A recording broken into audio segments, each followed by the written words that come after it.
Thank you for asking that, and thank you for having me. Something that you should know about me is that I started as an intern at Vizient and quickly moved up, and that was due to impacts of networking and incremental interviewing skills. That was a tough one. And so those are some things I want to talk about today in our discussion, and I hope that you guys have your notepads ready because I'm ready to share all my knowledge with you all today. Yes. Oh, love to hear it. Okay. My notepad is up and going. To get us started, let's level set. Yes. When we talk about intersectionality, what does that term mean to you? How are we defining this? So for me, intersectionality is the overlapping of one's social categorizations. This could be socioeconomic status, race, gender, ethnicity. And for example, my intersectionality is the overlapping of how I identify as a woman and I'm part of the South Asian community. As we discuss intersectionality, I wanted to level set and just define the fact that one's intersectionality is defined by the individual themselves. It's not up for us to define to somebody else. So that's a good level set on intersectionality. And then that will take us through our discussion today. Yeah. Okay.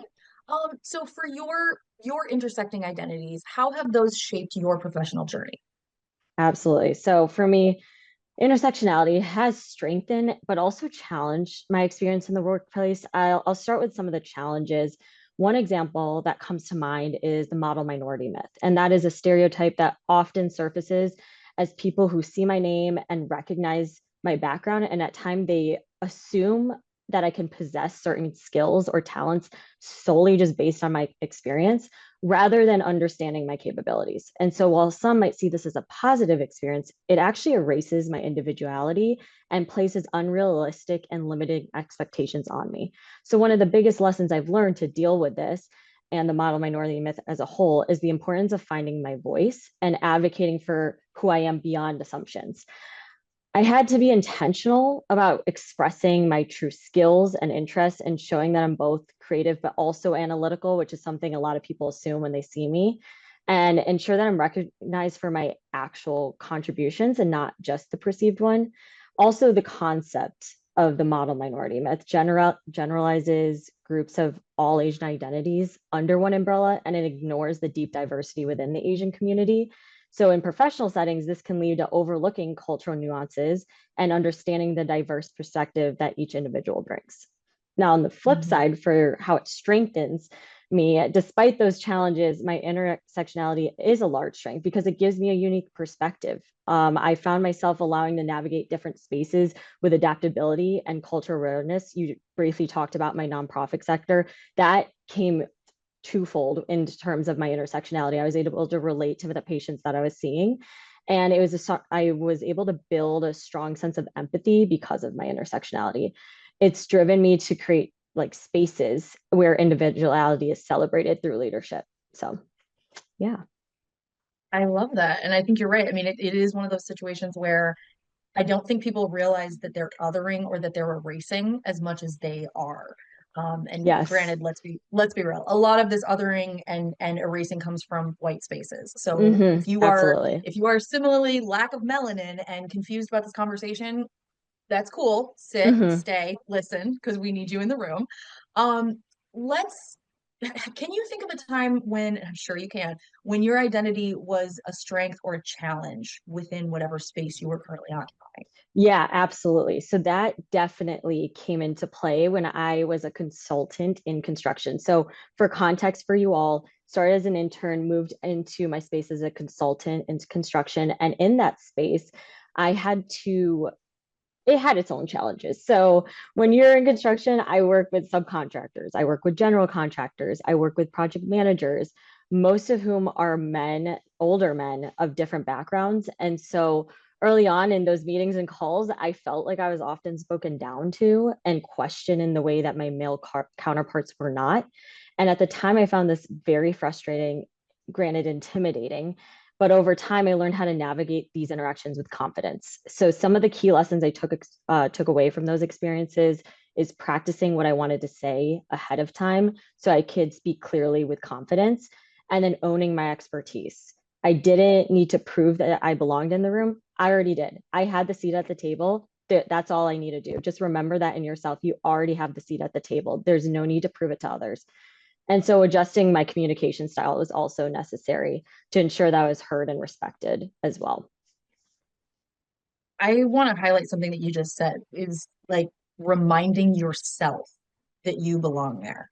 Because I feel like a lot Huge. of times when, oh, yeah, I mean, a lot of times when I've been made to feel like I didn't belong in a room, my initial reaction was, how do I adjust what I'm doing to make sure that my presence isn't questioned again? Hmm. Without realizing that my presence being questioned was not because of anything I did or didn't do. My presence was because I was a woman. And so Exactly. Yep. realizing that is a massive, like, just paradigm shifting moment. But yes, like being able to say and to rest within yourself and not over apologize, basically. Oh my Like, no, I'm gosh. here. What a great point. The over Um, apologizing, I do it constantly. I never see my male counterparts do it. And I'm like, what am I doing? Like I fed into it, right? That I needed to step mhm. up and apologize. And there's no reason to. I earned this seat at the table. That is a huge part of also different topic, but imposter syndrome as well, that a lot of us deal with as women. I definitely do. Yes. Oh, same here. Okay, tell us a little bit more about your career journey at Vizient. One of the Yes. things when we were talking prior to this call, we chatted last week, and I was really interested and intrigued by your story. So Mhm. can you tell us a little bit more about what your journey has been like at Vizient and some of the challenges you've had to navigate within that? Yes, absolutely. So I started as at Vizient as an intern a few years ago. I'm now in my third year at Vizient.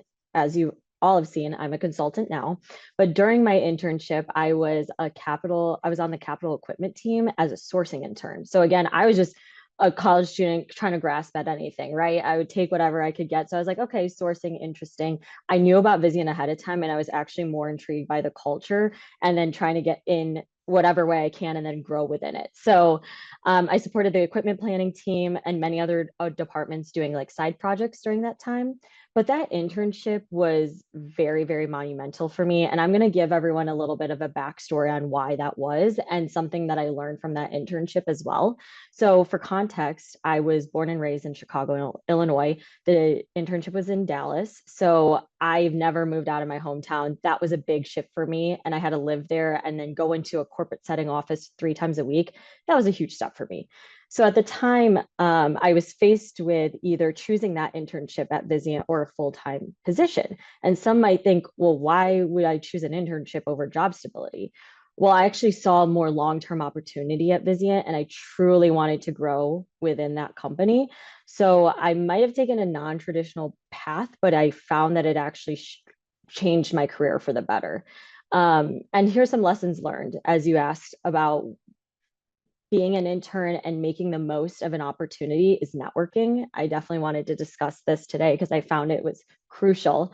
So, being in a corporate setting for the first time, I made it to a point to network intentionally. So, this is where my strategy for networking developed. And to this day, it was one of the most valuable skills that I gained. And a few things that I did as an intern that got me to the job that I have today as a consultant was 5 30-minute networking meetings per week. Now, that seems ambitious, but mind you, I was an intern, so I had a little bit more of a free time on my hands. So I was able to actually execute those. But the way I built my network was every single time I met with somebody, I asked them to recommend 1 or 2 people that they would recommend. So therefore, my network grew exponentially.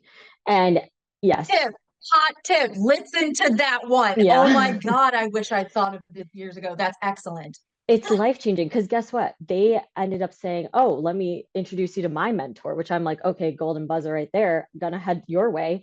Now And I you have just great kept, mentors. Oh, yes, exactly. And it just it helped me beyond years. So I started to network. I grow my network organically. Entry level is just as important as senior leadership. I want to emphasize that it doesn't matter their title. Be intentional with your conversations and rather about worrying about those title or statuses, because at the end of the day, what really matters is their insight and perspective that they could share. So keep your networking informal and genuine. Learn about their career journeys, their biggest life lessons, what they wish they known when they were in my shoes, excuse me. And then, very important, preset list of questions to fall back on. Some people aren't as conversational as others, like me and you are, Meg, but you just have to be able to like work with on the fly, right? Have those backup list of questions as well. So yeah, Hey, sorry for even the the people that are long-winded answers. conversational, we started with the list of questions. All right. Yes. I have a list of questions still. You'll get to hear about it when we're talking to Hunter later about like public speaking and stuff. But yes, Mhm. absolutely. Can completely confirm. Have your list of questions so that way, in case things are not moving organically, you still have somewhere to take the conversation that isn't like, Exactly. what's your favorite color? Yeah, exactly. A good one is I heard it on your last meeting. What advice would you give to your younger self? That's such a good one. There's It's always a an good answer to that one. one. Well, and I'm always really interested, and this sounds kind of nitpicky, but I always want to know what's your advice for your younger self. But then I want to know, when are you going back and giving that advice? Oh, Are you going wow. are you going back to like your first day, like stepping onto a new like workplace, like the first day like that you weren't an intern somewhere, Yes, or are you going back to like the day you entered that boardroom, or whatever? Because that's a for good one. me, for my money, that is sometimes the more like, I don't know, it's the more interesting information sometimes Hmm. can come with, not just with what do you wish you knew, but when do you wish you knew it? Yep. Meg, I told everyone to get their notepads out, but I'm taking that one because that's a really good one. I love that. Please, it's a good one. Please Yeah. do steal it. Okay, let's talk more about the Women at Vizient Diversity Networking Source Yes. Association. You said that networking has been one of the most important things for you, and one of the things that you said in your last answer was to keep it informal and casual. Hmm. How does your activity within that networking association like impact? How does that play into that? Yeah, absolutely. I'll give you a little bit history about how my love and drive for women's empowerment began. It began back in college actually. It was in college and I knew I wanted to get involved with something. And there was a national organization called the Women's Network, and they tasked the University of Illinois, where I was at school at the time, to build one of those communities on their campus. So I was appointed vice president because I did not have the time commitment for president, but I knew I had the drive to want to get it started. And I was the only person to initially be nominated in that leadership. So I had to build the team from ground up. I had to find a president, I'd find a leadership board, grow the membership, all the things, social media, everything. So by the end of the first year, we recruited over 600 members, 10 events. It was this huge success. But that is where my love for women's empowerment solidified. And I knew I needed to build another environment where we could connect, support, and uplift one another. So then come Vizient. I told you how I kind of knew about Vizient ahead of time. So I kind of knew about their diversity networking associations, but Women at Vizient obviously stood out to me. I was like, that's a perfect fit. So I attended my first event. It was a vision board workshop and I was hooked. It was incredible to see the sense of community that was formed in that room. Again, virtual setting, and the fact that I could feel it through the screen speaks volumes. So Mhm. women who I had never met before were openly sharing their hopes and their dreams and being vulnerable and supportive with complete strangers. Because I don't know about you, but a vision board is super personal. I think it's showing a little sneak peek into one's thoughts and dreams. So that moment really showed the power of having a space where women felt like heard and inspired. So then I joined that leadership team, and then I had the opportunity to work alongside with some of the most passionate and driven women I've ever met. And seeing the dedication to creating their meaningful experiences for other members made me realize it was larger than a networking group and it was a movement. And I knew I had to be a part of it. So that's a little bit about my involvement with the Women at Vizient Diversity Networking Association. And I'd be happy to talk about the some ways that organizations can play a role in shaping those opportunities because that also overlaps as well. Yeah, absolutely. Yeah, let's talk about this. That's something that a lot of companies want to know, is kind of how they can duplicate this sort of success, or how they can make sure that they are fully supporting their employees. So Yes. let's talk about what this looks like at Vizient. Absolutely. So, one thing that I believe they do a fantastic job of, as I just stated, is that fostering of collaboration, environment, and vulnerability. So, one key way other organizations could do this, and feel free to replicate it because we just started it last year, is creating meaningful networking opportunities, but also mentorship programs. And I'm going to go in a little bit of depth of what that looks like and a plan of how to do that. So these initiatives are very crucial for professional growth and creating that strong community. And a great example is a speed networking event, which has been a tremendous success. So we started it last year in 2024. We hosted one, got some feedback from our members, hosted another one, and now we're actually hosting our third one next month in April. And this event is a huge success and it's structured to maximize engagement and connection. And I'll like walk you through kind of like okay, so I'm a member, right? What does that look like? So it's an hour-long networking session open to all members where participants are randomly put into breakout rooms on Teams, Zoom, whatever it may be. And we facilitate meeting conversations by incorporating themed acronyms that blend work-related questions and personal questions and make the discussion kind of flow more naturally because you meet four strangers, everyone's like sometimes deer in the headlights, it's a long day. You need to facilitate a conversation. Yeah, So yeah. a sneak peek into April's is the acronym Bloom. So B is background. Where did you grow up? How did that shape who you are today? L is likes. What are hobbies that you love outside of work? O is outlook, as in the email. Are you a planner? Are you kind of someone who just goes with the flow? It gives a little insight into somebody's style when working on like a team, a group, or any team. And then another O is opportunities. So what's one thing that you look forward to this year, both work and professionally? And then M, motivation. What's something that initially brightens your day? So that's the networking aspect that really drives a lot of it facilitates a better dialogue across organizations. And as somebody who is virtual, I found it to be so beneficial because I lacked that knowing other people in different departments, and my network has grown immensely. And again, it goes by so fast, but you just are there writing down names and then writing down a fun fact, right? And then you kind of reconnect after. The point is to make longer connections, but yeah. No, I love that. Actually, Power to Fly used to do speed networking events as well. I think it's been like probably 3 or 4 years since we've done them. But we did them virtually and it was really, really amazing. I think especially one that was really successful was for people that were job seeking. Oh And it yes. wasn't even like subdivided by like, oh yeah, these are all people that are looking for software engineering jobs or something. No, it was literally just like who among us in our community is job seeking and wants to meet other people that are in that boat because, we know Mm-hmm. nobody really likes job seeking because why? There's no reality competition show about it. Yep. So, yeah, like I very much appreciate and completely understand that like you can take a couple minutes, make a connection that does not necessarily feel professional or like official or whatever, and that's how it starts. Networking is just Yep. making business buddies, okay? That's literally all it is. So Yep. I love this. I love this take towards it too. Um, okay. Have there been any mentors, sponsors, or role models who have played a significant role in your career journey? How did they support you? How were they able to play that significant role? Is there Yeah, anybody that comes to absolutely. mind when we ask this? Yeah, I actually met my mentor as an intern, but I could kind of talk about a little bit how to find one because I didn't know how to do that as well. So it's really a lot of trial and error. It's not easy. I think everyone knows that. I took people longer than others, and that's okay. And it also changes.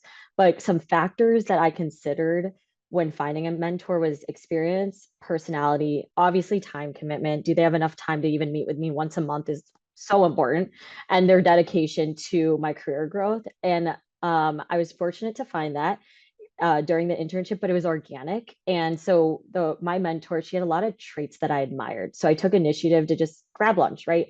Ask her about her journey, made it a casual. Again, going back to my core values of networking is actually more casual than professional in most cases. And I asked about her personal values because let's be honest, there's a lot of politics in the workplace, right? Having a mentor that you can just talk freely with and truly trust is so beyond important.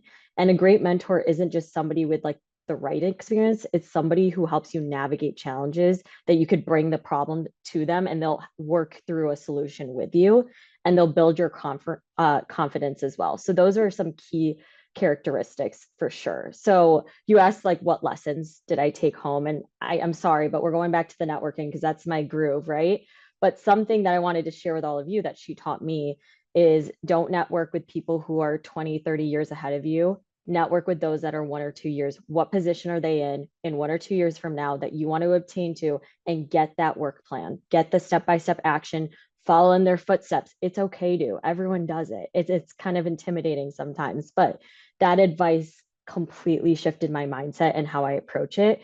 And I found, I was talking to her and I was like, it's hard to talk to these senior level professionals.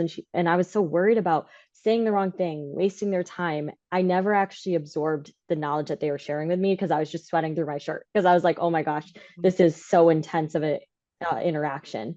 So though it has its benefits to network with experienced professionals, go to somebody who's just a step or two ahead of you and find that relatable and actionable takeaways from them. Yeah, I love this advice a lot because, like you said, one of the things that you have to be cognizant of is timing. Is this Mm-hmm. person going to actually be interested, or are you just going to be another person in a very long line of very well-meaning people who have wanted this Right. person's advice? And like you said, mentorship is a two-way street. They need to have time for you just as much as you need to have time for them. So Mm-hmm. if you are talking to people earlier on in their careers, you can form those real meaningful interactions and relationships that are then going to come in clutch later on. So I Absolutely. love this idea of, don't just look at people for where they are currently, look at where they are, where they're planning on going, and is that Mm-hmm. someplace that you would like to follow? Yeah. Absolutely. Okay. Um, as we are going through this is okay, this is one of my favorite questions. So looking back, what's one piece of advice you wish you had received earlier in your career as someone navigating intersectionality in the workplace?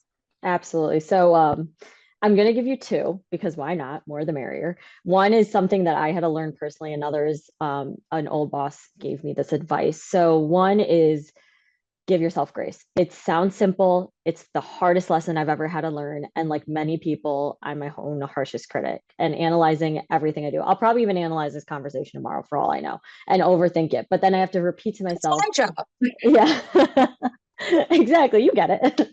I realized like no one expects perfection, right? We're all human here. And I had to repeat that, give yourself grace, give yourself grace. And it's helped me move forward with embracing growth and recognize that mistakes are honestly just part of my journey. And that's just something I had to learn through trial and error of, after an interview, give yourself grace. After you fumble in a presentation, give yourself grace. It's okay. Other people have done it. Now, one advice that I got dealing with intersectionality, this is my second piece of advice. It came while I was actually job hunting, and I hope other women that are listening can take this to heart because it was a reality check for me. And I was applying for jobs at Vizient. I had an incredible boss that would just sit with me for an hour every week and go through jobs at Vizient to help me apply because it's not streamlined, but I would have to apply during the internship. So we sat down and I went through the qualifications. And I was like, okay, well, this position is too high level. I don't have enough experience. They're asking for 2 years. I only have 1.5. All these things I couldn't do. And I was so fixated on what I couldn't bring to the table. And then my boss turned to me and she's like, well, do you think you could do this job? And I was like, well, yeah, but I don't meet all the listed requirements. So she looked at me and she said something that kind of shifted my mindset. And she was like, Jade, a man would never see one missing qualification and not apply to that job. He'd go for it There it anyway. is. And I Yep. knew in that moment, I was like, oh my gosh, how many things did I not apply to? Because out of 8 qualifications, I didn't have one. And I was like, oh, move on. Like every single one. And so that was the streamline to the power of confidence. And instead of looking for reasons not to apply somewhere, I started to focus on why I could actually do that job. And that same lesson kind of carried into interviews as well. So, something I learned in interviewing in that internship as well is the power of showing your personality and being a good culture fit. Because time and time again, even when I first got hired at Vizient, they're like, well, we really just thought you were a good culture fit because you have to be, you know, like be able to talk to people, react, collaborate, communicate, and build stronger relationships on your team. And that is far more important than any skills on paper that you might possess. So definitely think about how you can show your personality in those interviews and do it through examples. And rather than saying, I'm a great leader, How about you talk about maybe your passions and see that, well, through your national passion, you became a leader. So things around those natures, those are a couple things of advice that I took away, and it took me a long time to learn. No, these are both very, very important lessons. And you know what? Just to hammer it home in case anybody who maybe exists outside the gender binary, um, just from lessons that I have learned from talking about this for 6 years, okay? Job descriptions are a Christmas wish list. All right.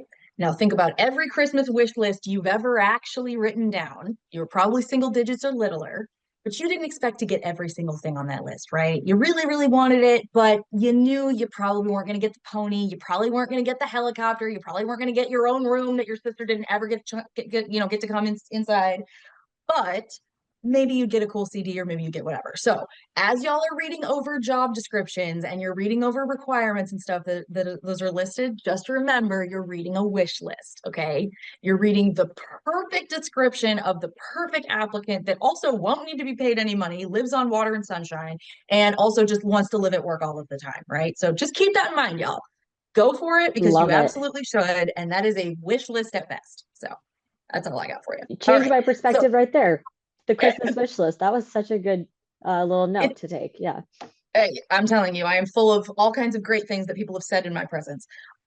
Jade, for the last 2 minutes that we have here, Yes. if people are interested in Vizient and they Yeah. want to know, what should they know about trying to get in? What do you want people to know if they are interested in looking to go into an interview with Vizient? Yeah, absolutely. I'm going to hammer it back to culture fit. Vizient is huge on its values and its culture. Being authentically yourself is celebrated at Vizient, showing up as yourself, whatever that may be. And intersectionality is also so part of your core. Embrace it, be proud of it, be able to speak to others about it. I was so scared of showing my intersectionality through my South Asian community because I grew up in a predominantly white setting. So I was neglecting it and pushing it down.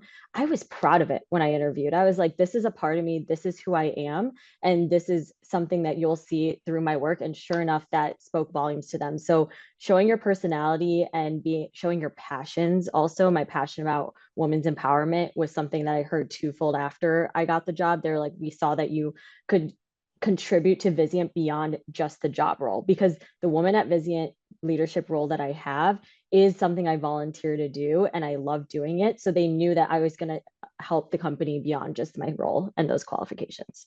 So yeah. Yeah, absolutely. I love, love, love this advice. Okay. All right. So to wind us down, Jade, I just want to say a big thank you for sharing your expertise and your experience as well as your time with us.